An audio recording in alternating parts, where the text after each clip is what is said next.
Mi chiamo Luciana e la nostra azienda si chiama Pasticceria Cardenia. Oggi prepariamo le casadine.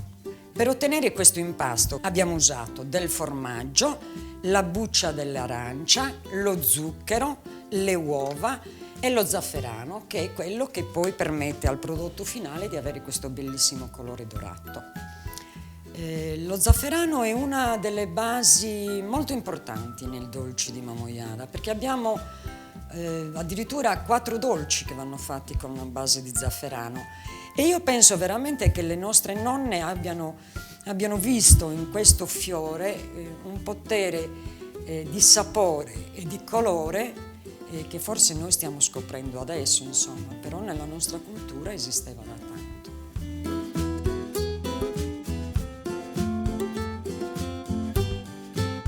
Preferisco chiamarlo il nostro piccolo laboratorio artigiano, a 35 anni di vita. Per far questo ci siamo appoggiati un pochettino, diciamo, alle conoscenze delle mamme, delle nonne, delle zie, perché effettivamente l'originalità di alcune ricette viene proprio da una conoscenza, da una cultura sul dolce mamoiarino.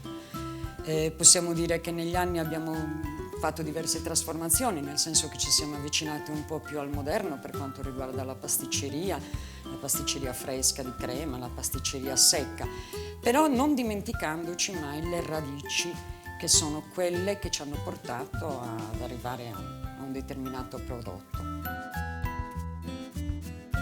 Abbiamo impastato della farina 00, lo strutto e lo zucchero, ottenendo questo impasto molto liscio e omogeneo. Noi andiamo a stenderlo con la stiratrice e poi con la nostra formina facciamo dei dischetti sul quale poggiamo il nostro formaggio.